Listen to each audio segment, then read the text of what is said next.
Bukod sa pagiging isa sa mga pinakamahusay na boxer sa kasaysayan ng sports, si Manny Pacquiao ay isa ring matagumpay na politiko at negosyante na ginawang malaking imperyo sa labas ng ring ang kanyang tagumpay sa boxing. At dahil sa kanyang pagsusumikap, ngayon ay namumuhay ng Filipino legend ng maginhawa na nagmamayari ng magagarang mansyon sa iba't ibang bansa, mga private jet at mga luxury cars. Kaya't pag-usapan natin kung gaano nga ba kayaman at karangihang pamumuhay ni Manny Pacquiao.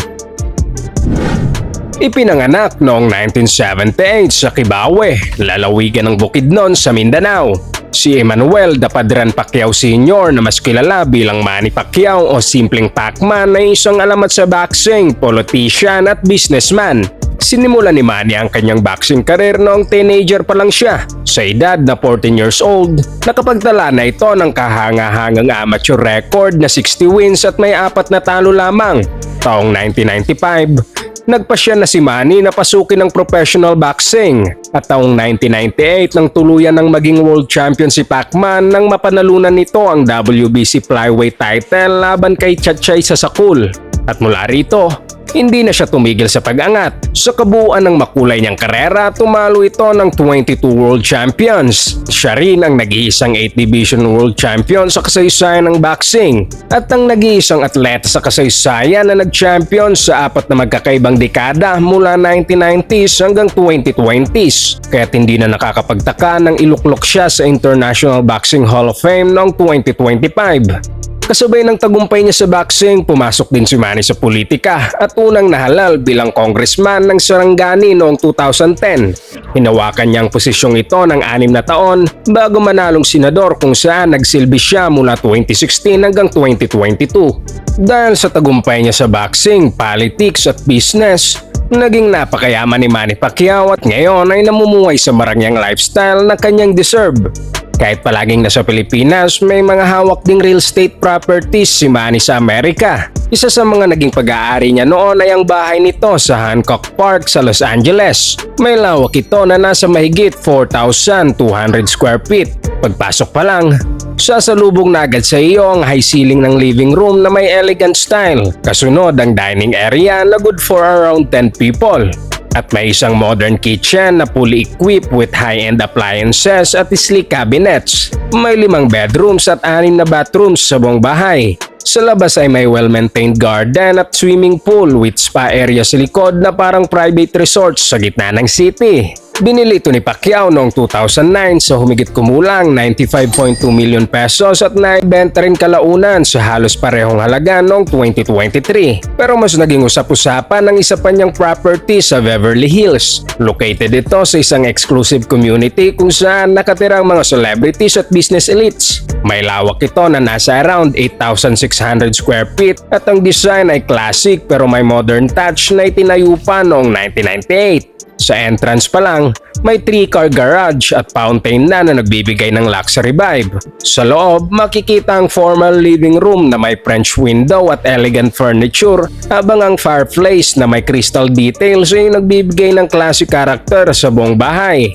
Sunod ang dining area na good for 10 people at isang fully loaded kitchen with island counter premium appliances at breakfast area para sa daily use. May office, may family room at 20-seat movie theater sa loob ng bahay. Ang staircase sa gitna ay may chandelier na nagpapadama ng grand feel. Sa kabuuan, meron itong 7 bedrooms at 8 bathrooms at bawat room ay may upscale finish. Sa master suite nito ay tila may sariling luxury unit, balcony na overlooking at marble bathroom with spa tub at separate shower.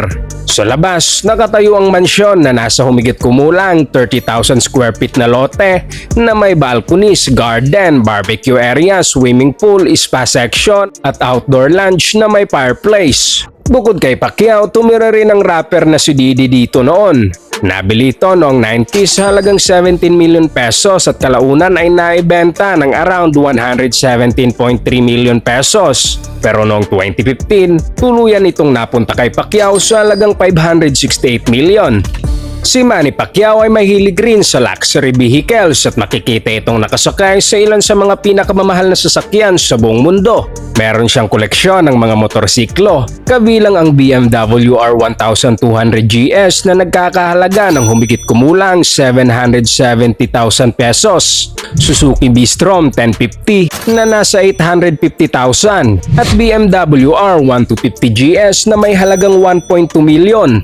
Pagdating naman sa mga sasakyan, hindi rin magpapahuli ang boxing legend. Kabilang sa kanyang mga pag-aari ay ang Ford Ranger na nagkakahalaga ng 1.8 million pesos, Mitsubishi Pajero na nasa 2.7 million, Chevrolet Suburban na may presyong 3.4 million, First Generation Chevrolet Camaro SS na nagkakahalaga ng 3.5 million, Ford Expedition na nasa 3.6 million, GMC Hummer H2 na may halagang 4.1 million, Chevrolet Corvette C7 na nagkakahalaga ng 4.5 million, Mercedes-Benz CLS 500 na nasa 4.6 million at Cadillac Escalade na may presyong 5.3 million, Mercedes-Benz SL 550 na nagkakahalaga ng 5.5 million, Lincoln Navigator na nasa 6.5 million, at isang napakalupit na in-cast armored vehicle na nagkakahalaga ng humigit kumulang 25 million. Mas tumataas pa nga ang halaga ng ilan sa kanyang mga sasakyan dahil meron din siyang Ferrari 458 Italia, isang napakagandang sports car na siguradong makakakuha ng atensyon saan man ito dumaan at isa sa mga kilalang modelo ng Ferrari. At para magkaroon ka ng ganitong sasakyan, kailangan mong gumastos ng humigit kumulang 10.4 million sa original price nito. Pero walang duda na ang pinakamahal na sasakyan sa koleksyon ni Pacman ay ang Rolls-Royce Phantom. Isa itong napaka-elegante at malaking luxury sedan mula sa sikat na brand na Rolls-Royce. Napakaganda ng interior nito. May premium materials at dekalidad na pagkakagawa na nagbibigay ng high-level luxury. At para magkaroon ka ng ganitong sasakyan, kakailanganin mong gumastos ng humigit kumulang 40 to 50 million pesos.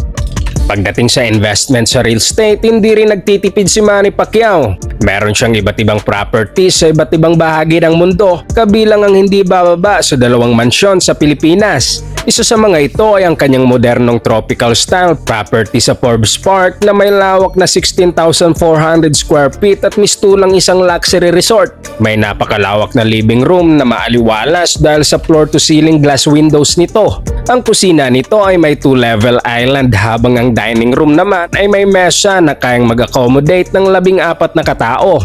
Meron din itong movie theater na may recyclable leather seats, executive office kung saan pwedeng magtrabaho si Manny at waiting room na may glass table at wet bar.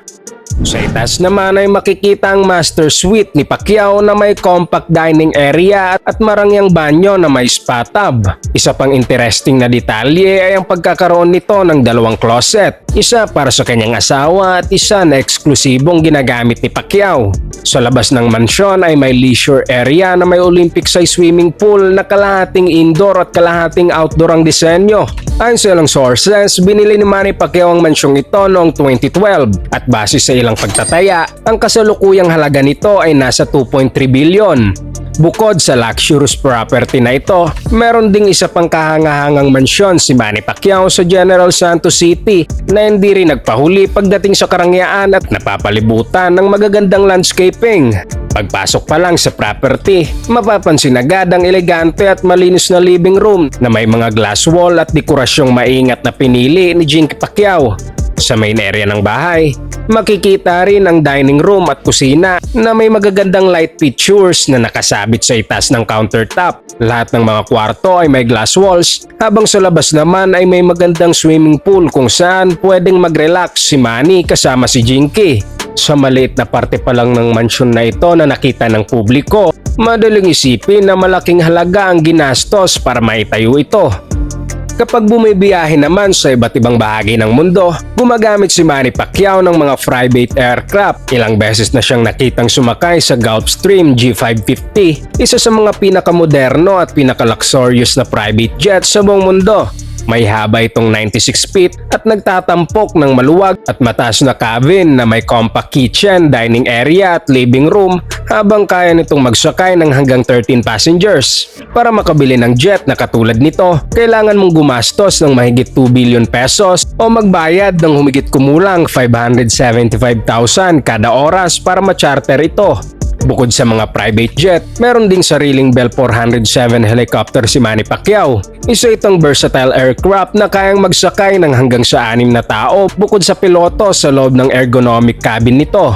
Kaya rin itong umabot sa maximum speed na 133 knots, kaya't perfect ito para sa executive transport. At para mabili ang helicopter na ito, gumastos si Manny ng humigit kumulang 55 million pesos noong panahong binili niya ito. At bilang isa sa pinakamayayamang boxer sa mundo, sapat ang pera ni Manny Pacquiao para i-enjoy ang karangyaan at kaginhawahan at makapagsuot ng magagarang damit at accessories sa kahit anong okasyon. Halimbawa, nag-i-invest siya sa mga mamahaling relo tulad ng Rolex Yachtmaster 2 Blue Ceramic Bezel na nagkakahalaga ng humigit kumulang 2.3 million pesos. Rolex Daytona Rose Gold Chocolate Arabic Dial na nasa 2.3 million.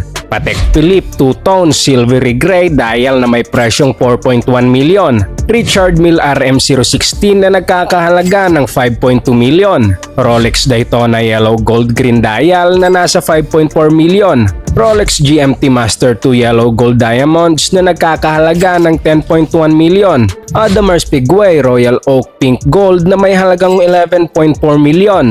Rolex GMT Master 2 Ruby Diamond Fade na nagkakahalaga ng 13.7 million. Audemars Piguet Royal Oak Extra Tintervelon na nasa 21.3 million. Rolex Daytona Rainbow Ever Rose Gold na may halagang 27 million. At Patek Philippe White Gold 5719 10G010 na nagkakahalaga ng 25.6 million pesos. Ngunit hindi lang sa appearance umiikot ang extravagant spending ni Manny Pacquiao. Mahilig din siyang bumiyahe gamit ang magagandang bangka tuwing may pagkakataon. Kaya hindi nakakapagtaka na madalas siyang makita sakay ng malalaking yate. Noong 2011, bumili siya ng isang yate na kilala bilang Sarangani Sprite na nagkakahalaga ng humigit kumulang 58.5 million. At hindi lamang ito ang yate na pagmamay-ari ng atleta dahil meron din siyang custom build vessel na tinatawag na Pacman. Mayaba itong 148 feet at namumukod tangi dahil sa kakaibang disenyo nito na may terrace sa upper deck at iba pang natatanging amenities. At bagamat mahirap tukuyin ang eksaktong presyo nito, tinataya ng ilang sources na nagkakahalaga ito ng humigit kumulang 492 million. Nakabuo rin si Manny Pacquiao ng empire sa labas ng ring sa pamamagitan ng pag-invest sa iba't ibang industriya. Sa mundo ng sports, naging flying coach si Pacquiao para sa Kia Mahindra sa PBA sa loob ng 3 taon. Matapos nito, tinatag niya ang Maharlika Pilipinas Basketball League, isang semi-professional basketball league, pati na rin ang MP Promotions, kumpanyang nakatutok sa pagpopromote ng boxing events sa Pilipinas at pagtuklas ng mga bagong talento sa sports. Sa entertainment industry naman, itinatag ng boxer ang MP Promotions na nakatuon sa paggawa ng content, mga concert at sporting events. Pinasok din ni Manny Pacquiao ang pag-arte at pag-host. Ang unang role niya sa pelikula ay ang lisensyadong kamao. Naging host din siya sa mga TV show tulad ng Pinoy Record sa GMA Network. Pinasok din ni Manny ang mundo ng musika kung saan nakapaglabas siya ng 2 platinum certified albums, pati na rin ng isang EP noong 2015 na pinamagatang Lalaban Ako para sa Pilipino. Ngunit ang isa sa mga pinakamalaking pinagkukunan niya ng kita bukod sa boxing ay ang mga endorsements at advertising deals mula sa mga kilalang brand. After all, isa siyang global celebrity na may milyong-milyong fans sa buong mundo. Ayon sa ulat ng Forbes noong 2012, kumita si Pacquiao ng humigit kumulang 253 million pesos mula sa sponsorships habang noong 2015 ay umabot ito sa around 546 million pesos. Dagdag pa rito, may mga stake din si Pacquiao sa local businesses at luxury restaurants sa Manila, pati na rin sa investments sa car dealerships at transportation companies sa Pilipinas. Ngunit alam naman natin na karamihan ng kanyang yaman ay galing sa professional boxing na tulad ng ibang malalaking pangalan sa sport ay kinailangan niyang maghirap at magsimula sa mababang antas noong early years ng kanyang karir. Ngunit nang tuluyan na siyang makilala sa boxing, tumaas ng husto ang kanyang kinikita sa bawat laban. Kabilang sa mga pinakamalalaking kinita niya ay humigit kumulang 51 million pesos laban kay Larios, mahigit 92 million laban kay Marco Antonio Barrera at 153 million pesos naman laban kay Eric Morales. Umakyat pa ito sa nasa 475 million laban kay Jesse Vargas, mahigit 488 million laban kay Oscar De La Hoya, 571 million pesos laban kay Ricky Hatton. Pagdating sa mga mega fight, kumita siya ng 866 million pesos laban kay Shane Mosley. At sa laban niya kina Juan Manuel Marquez at Brandon Rios ay nagbulsa siya ng 1.2 billion pesos. Habang humigit kumulang 1.4 billion pesos naman ang kinita niya laban kay Timothy Bradley. At mas lalo pang lumundag ang kanyang paycheck sa mahigit 1.5 billion pesos kada laban nang makaharap niya sina Miguel Cotto at Antonio Margarito. Pero walang duda, ang pinakamalaking paycheck na natanggap niya ay nang harapin niya ang matagal niyang karibal na si Floyd Mayweather Jr. noong 2015. Isang historic fight na nagbigay kay Pacquiao ng humigit kumulang 6 to 7 billion pesos. Ang dahilan kung bakit ganito kalaki ang kanyang kinikita sa bawat laban ay dahil isa siya sa pinakasikat na pangalan sa sport at isang profitable na athlete.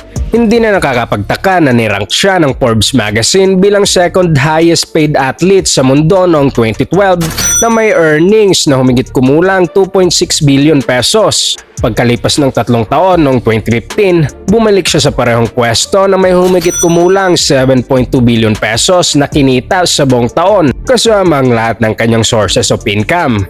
At kahit walang eksaktong nakakaalam sa kabuuang yaman na naipon ni Manny Pacquiao sa kanyang buong karir, ayon sa mga report, tinatayang nasa around 12.5 billion ang kanyang net worth sa ngayon.